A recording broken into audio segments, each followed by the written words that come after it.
I guess if we don't have that much time, because you all literally voted for me not to stream. You guys are... Look, I hate me as much as the next person, but don't hate me as much as you need to vote for me just literally not to stream. Anywho. Marjorie Taylor Greene. Does anybody want to watch her doing literal normal shit? You know, completely normal stuff. Nothing asinine, nothing terrible, just normal stuff, right? Right? Here's Marjorie. And let's see what very normal things she is up to. The American Jewish Congress has expressed concern over your comments comparing mask mandates to the Holocaust. Why is that so low? I swear, something about Twitter? Something about Twitter videos. They're impossible to get the volume right on. And there's going to be somebody in the comment section. I am ready for it. There's going to be somebody in the comment section who's going to go, you should have been able to handle this better. Look. Every single video that ever exists on the entire internet is sound mixed differently, and I don't understand why. Okay, let's try again. The American Jewish Congress has expressed concern over your That is as loud as it gets. Mask mandates to the Holocaust. Do you stand behind those comments? You know, here's what I stand by. We shouldn't be having this kind of treatment. No one should be treated like a second-class citizen for saying I don't need to wear a mask or saying that my medical records are my privacy based on my HIPAA rights. Okay, so first of all, I did not actually play the video because I am doing a spectacular job today. Jesus. The American Jewish Congress has expressed concern over your comments comparing mask mandates to the Holocaust. Do you... Okay, so because the volume is as low as it is, just in case somebody's not able to hear it, the news reporter is asking Marjorie Taylor Greene if she stands by the comments that being told to wear a mask is the same as what people during the Holocaust had to go through. Stand behind those comments? You know, here's what I stand by. And when asked, does she stand behind those comments, she goes, here's what I stand by, which is basically the terrible politician's way of avoiding the question completely. But let's see how she avoids the question. We shouldn't be having this kind of treatment. No one should be treated like a second-class citizen for saying I don't need to wear a mask or saying that my medical records are my privacy based on my HIPAA rights. And so I stand by all of my statements. I said nothing wrong. And I think any rational Jewish person... Okay, so she actually does stand by her statements. Also, I figured out what's wrong with this particular video. Apparently, it is coming entirely out of the left channel and not out of both channels. That's weird. Audio mixing is strange. Anyway, so she literally does actually stand by them. I will give that she didn't fully sidestep the question. She stands by her inane drivel that wearing a mask is the same as being stuck in the Holocaust. Didn't like what happened in Nazi Germany, and any rational Jewish person doesn't like what's happening with overbearing mask mandates and overbearing vaccine policies. All right, so first of all, yes, this is the Smiling Titan. 110%. AOT fans, we have the Smiling Titan here. I don't want to make the joke anymore. Then Vosh already made the joke. But anyway, Marjorie Greene, you do know there's a difference, right? Between not liking two things and thinking the two things are analogous. So the first statement you made is that mask mandates are akin to what people had to deal with during the Holocaust, right? Okay. Now, your second statement is any rational Jewish person didn't like the Holocaust, and any rational Jewish person does not like overbearing mask mandates. Now, there's a problem with this framing. Let me take this in as anime, right? If I were to say that Dragon Ball Z is My Hero Academia. Now, there'd be 1,000 anime fans who would rightly point out, no, you're wrong. And then if I go, well, no, any fan of shonen anime likes Dragon Ball Z, and any fan of shonen anime likes My Hero Academia, they would go, yeah, generally that's the case. People who like one will probably like the other because of their similarities. But that doesn't make them the same thing. They're completely different things that happen in two completely different eras, written by two completely different people. Likewise, if we were to take everything that she's saying here wholesale, and not point out that, obviously, mask mandates are not the same thing as a fucking Holocaust, if we were to take everything she's saying wholesale, we still come to the conclusion that no, these things are not analogous. Do you understand, though, why some would be upset and offended by the comment? Well, do you understand how people feel about being forced to wear masks or being forced to have to take a vaccine or even have to say that whether they've taken it or not? All right, so first of all, let's go ahead and get into the fallacy bingo playing. When asked by the reporter, do you understand why some Jewish people would be offended that you compared mask wearing to the Holocaust? Her response is, do you understand what it's like to be forced to wear a mask? I'm going to go and say this right now. If that reporter is sitting in the exact same place as Marjorie Green, in the same country, hell, maybe even in the same state, then yes, they probably do know. They literally live where you live. However, this is whataboutism. This is tu quo que.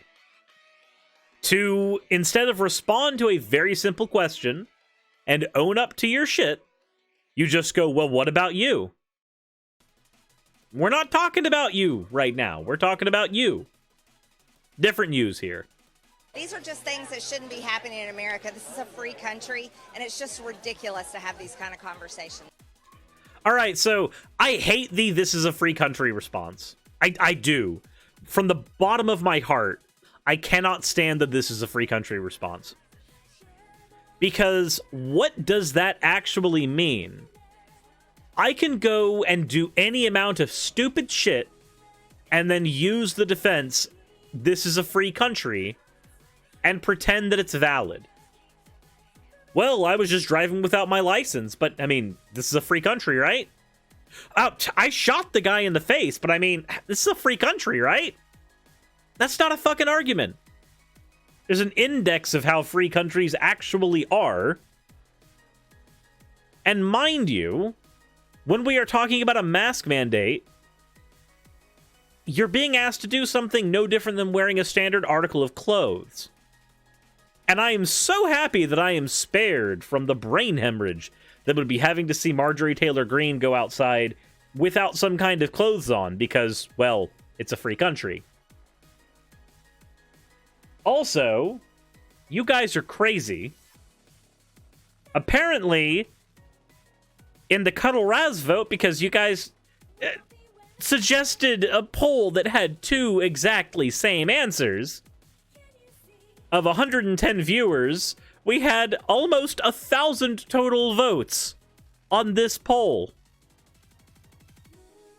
How and why? Why would you do this?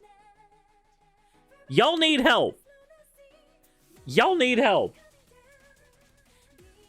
Let's go ahead and see Marjorie Green doing more normal. This woman is mentally ill. You know, we can look back in a time in history where people were told to wear a gold star, and they were definitely treated like second-class citizens, so much so that they were put in trains and taken to gas chambers in Nazi Germany. And this is exactly the type of abuse that Nancy Pelosi is talking about. Well, let's talk about the Queen of the House of Hypocrites.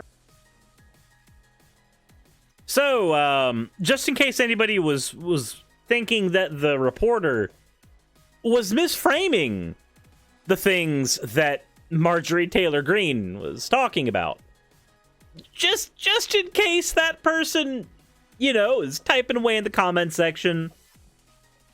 Just wanted to throw it out there that, no, she literally thinks that being told to please wear a mask is the same thing as being put in a train and being forced to go into Auschwitz. I wonder if this person even thinks the Holocaust happened. I've generally found that people that downplay the Holocaust usually are somewhat skeptical on the happenings there. I don't know if it's fair to attribute that to Marjorie Greene, but I do know that with all of the QAnon stuff that she was into prior to being elected, it wouldn't surprise me. Oh, but don't worry. When we're talking about the Holocaust, we can't really talk about it without talking about Hitler, right? Now, do you remember when the BLM protests were getting incredibly heated last year? There was a conversation that was talked on a lot about whether or not statues of slave owners should be allowed to still be standing in places like public parks. And the argument generally went like this. These are statues of slave owners, typically of generals from the Confederacy, who were erected very cheaply, very quickly, shortly after Jim Crow laws started to get abolished, basically as a threatening reminder to local black people. Every single time that more and more rights were coming to people of color in the United States, you would see more of these statues get erected in public parks, as almost as if, ye on local white folk had to just lash back out in some way, shape, or form, right? So Carbon Copy says, do you have a source for that? I've not heard of this. I can find you one when we are done with this particular segment. But generally, we found that a lot of those statues were erected not during the time of the actual Confederacy, not during times for, let's go ahead and sing the songs of our war heroes. Basically, they were put around as a threat. After people had already lost the Civil War, after everything else. So, one of the points that was made was that this is a thing that you would do in Nazi Germany as well. If you saw a Hitler statue or anything like that in Nazi Germany, you would generally knock it down. And Germany itself doesn't seem to have that many statues of Hitler and people being glorified as part of the Third Reich lying around outside of museums. So what does Marjorie Taylor Greene have to say about that? Well, let's find out. We're seeing situations where Christopher Columbus, George Washington, Abraham Lincoln, all kinds of statues are being attacked. And it's so the Abraham Lincoln statue that was being attacked, specifically, I remember this one. Hold on.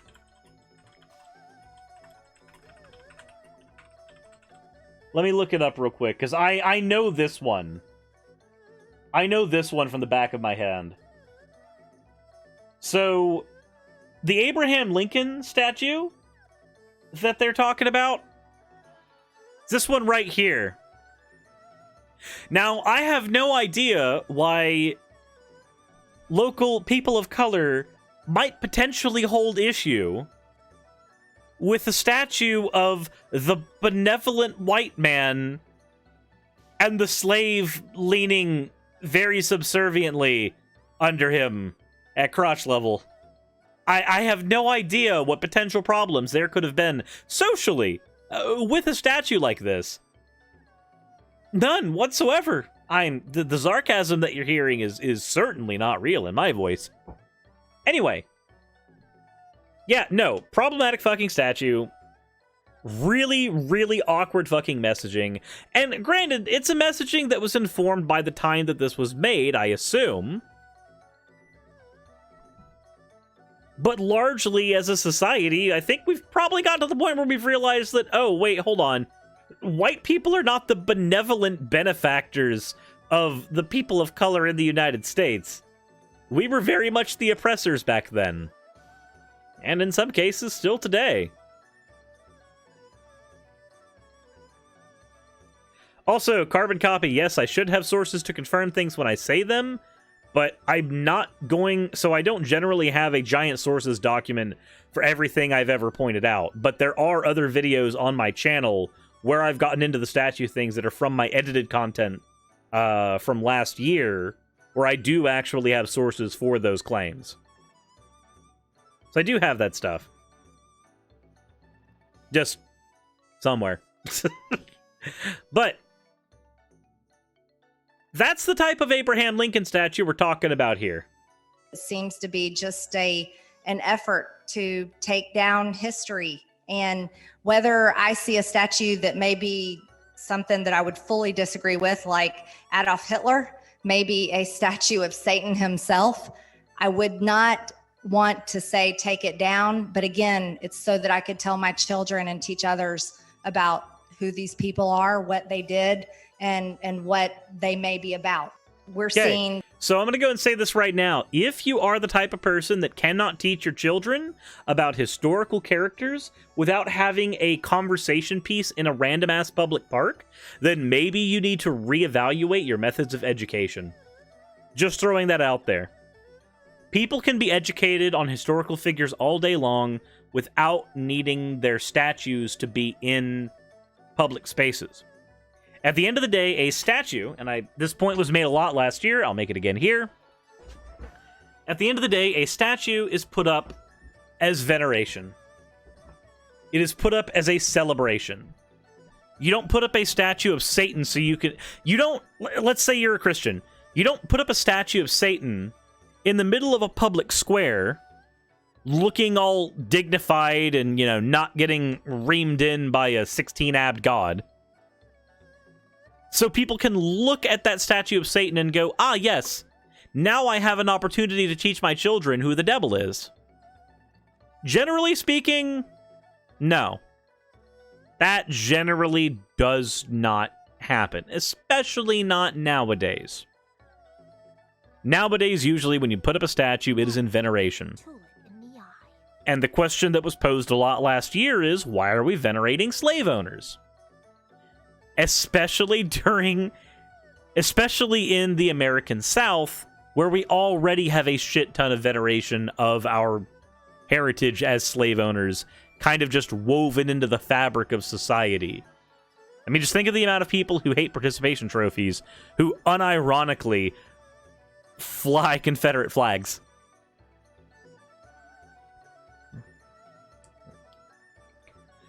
But it's not just Marjorie Greene who's having a totally normal.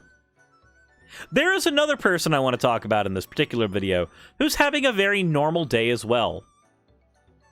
And that person would be Congressman Matt Gaetz. Now, the last time that we talked about Matt Gaetz, it was when Nick Fuentes was defending his grooming, which jury is still out on whether or not that is a thing that is happening.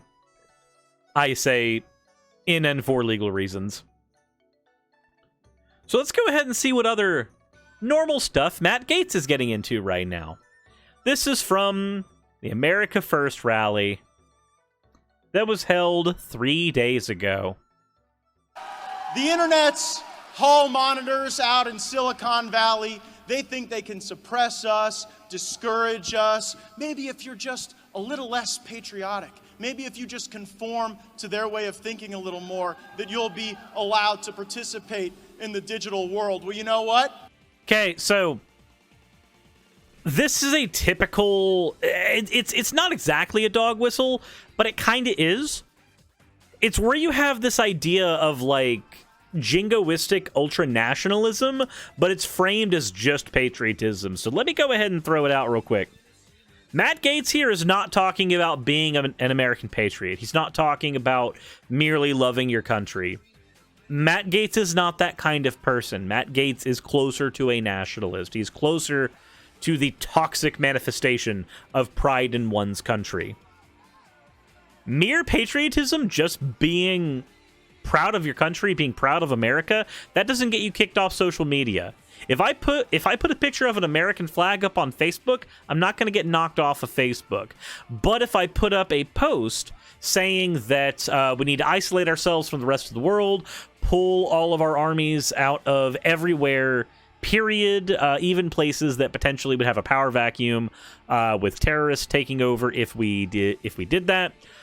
If I made that post and then also said that all of the people who were not born in America needed to get out, kick all the immigrants out, basically pull our people out of the rest of the world, kick all the foreign people from our country out and throw them out into the world, that's a post that might actually get knocked down by Facebook, because all it takes is somebody looking at that and going, wait, hold on, but my grandmother was an immigrant, and you're saying that I need to be separated from her just because you're an asshole. Like, there's going to be some terms of service stuff that's going to float around with that, right?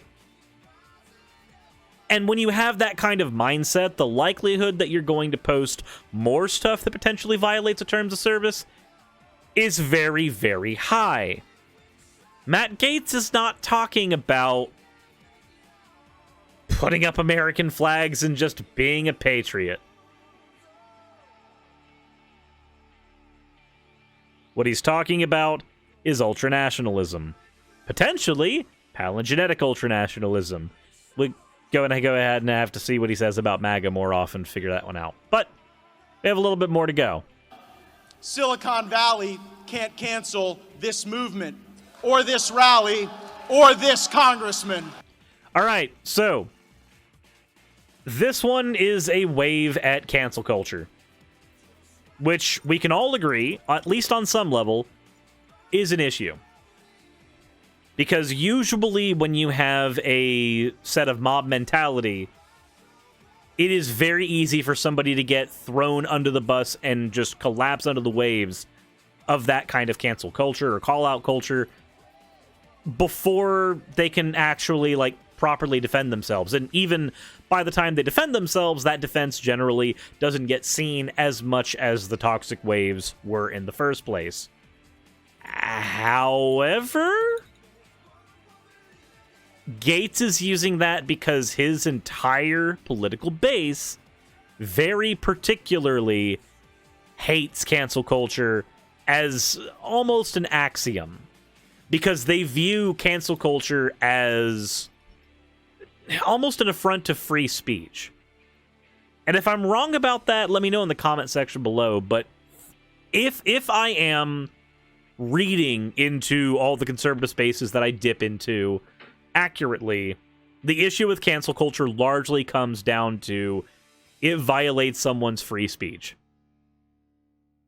When somebody is thoroughly canceled, they no longer have the ability to speak, they no longer have the ability to engage in the public discourse, and thus their free speech gets violated. Despite the fact that the canceling was largely a use of everyone's free speech. Again, it's an issue on all sides.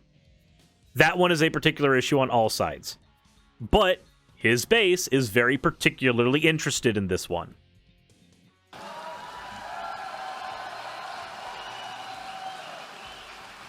We have a Second Amendment in this country, and I think we have an obligation to use it.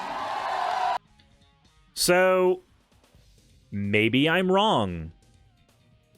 But when I hear this part, or this rally, or this congressman, they can't cancel me, they can't cancel this rally, they can't cancel this congressman, and then we have a Second Amendment in this country, and I think we have an obligation to use it. Now, I know that this is from a larger speech, and I know that there is context that I am very, very likely missing. But when I hear this is effectively our enemy, Silicon Valley is our enemy, in some form or fashion, and then I hear we have a Second Amendment, we have a need to use it, my brain does not put those two together as separate from one another. My brain puts those two together as a call to action.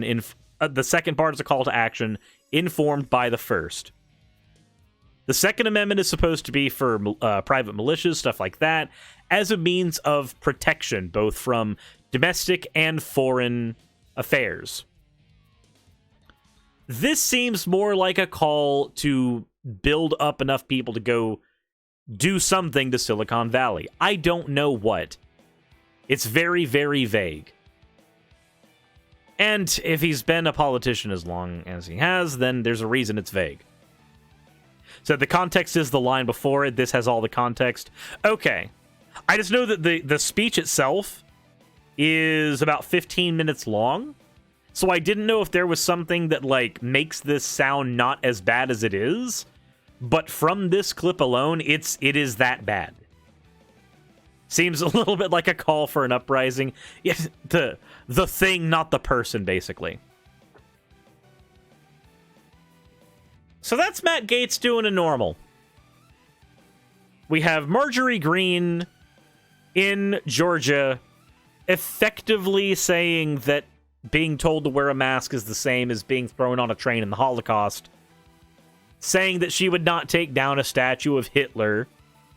And then we have Matt Gaetz almost seeming like he's saying that you should take up arms against big tech. And don't get me wrong. Do not get it twisted. I have problems with big tech as well. Mostly the fact that a lot of shit there is very, very heavily monopolized. A lot of the flow of information in the United States is heavily controlled by big tech companies. Consider the fact that Google is the most used search engine, and also the fact that YouTube is the most used video resource. And they're both owned by Google. And on top of that, you also have the issue that really, that's where a lot of people get their info. When you think about places where people can get their information, where people can, watch user-generated content, most everywhere else have very, very tiny install bases. Think about places like Vimeo or Dailymotion. Think about places like BitChute or Odyssey.